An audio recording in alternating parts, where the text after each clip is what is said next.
you know what time it is. Neil Rana Rockdock here with a story. This past week, in February of 1967, the Beatles released the double A-sided single with Strawberry Fields Forever and Penny Lane. So today, I thought I'd tell you a few things about John Lennon's tune, Strawberry Fields Forever, that you might not know. And as usual, a little background first. Yeah? All right.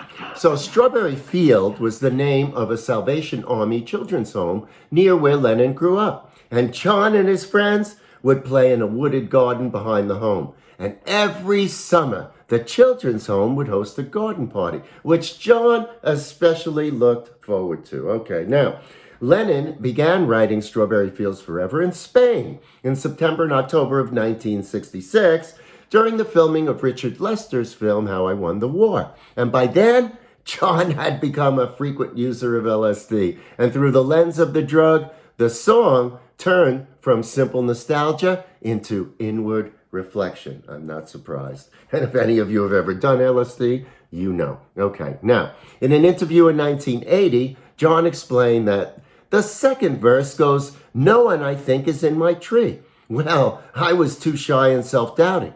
Nobody seems to be as hip as me, is what I was saying. Therefore, I must be crazy or a genius. I mean, it must be high or low. Now, although the song was to end up as a psychedelic masterpiece, Strawberry Fields Forever began relatively simply when Lennon recorded a series of solo demos on acoustic guitar in mid-November at his home in Surrey. All right. Later that month, the Beatles went into the studio, and it was the first time they were in the studio since they had finished the Revolver album the previous June. And Strawberry Fields was the first song they decided to work on. Now, after John played the song for the other Beatles on his acoustic guitar, Lennon switched to his Epiphone electric guitar for the recordings. Harrison also played electric guitar, emphasizing a bass line besides John's rhythm. Paul played a Melotron, which Lennon had acquired through Moody blues keyboardist Mike Pinder. And Ringo Starr played drums, of course. All right, now, the song was finally completed after the band spent 45 hours in the studio, spread over 5 weeks, creating multiple versions of the track. And after all those versions, John was still unsatisfied. And after reviewing the masters of a new remake and all the previous versions, Lennon told George Martin, the producer, that he liked both the original lighter stuff, take 7, and the intense scored version, and wanted to combine the two. All right, now, Martin had to tell John that the orchestral score was at a faster tempo and in a higher key than the earlier recording. And Lennon assured him, "Oh, you can fix it, George." And of course, Martin did. Now, Strawberry Fields Forever was intended for inclusion on the Beatles' forthcoming album, Sgt. Pepper's Lonely Hearts Club Band. But due to pressure for new product from both their record company and management, the group were forced to issue the single and then kept to their policy of not putting release singles on their albums. Of course, this one did go on another album later on, but that's another story. So Strawberry Fields Forever came out, as I said, with Penny Lane, and it wasn't that unusual, since Beatles often released singles that contained a song written by John on one side and a song written by Paul on the other side.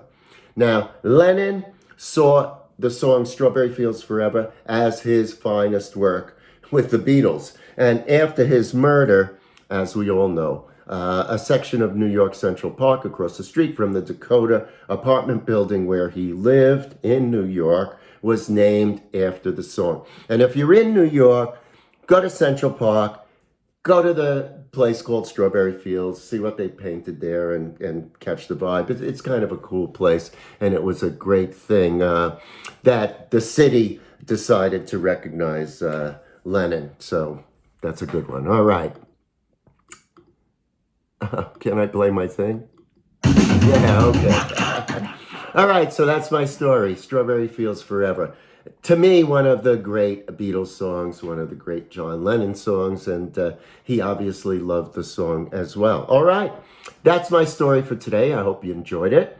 I'll have more stories. Probably have another one tomorrow. And as the week goes on, and you know where to find me around the internet.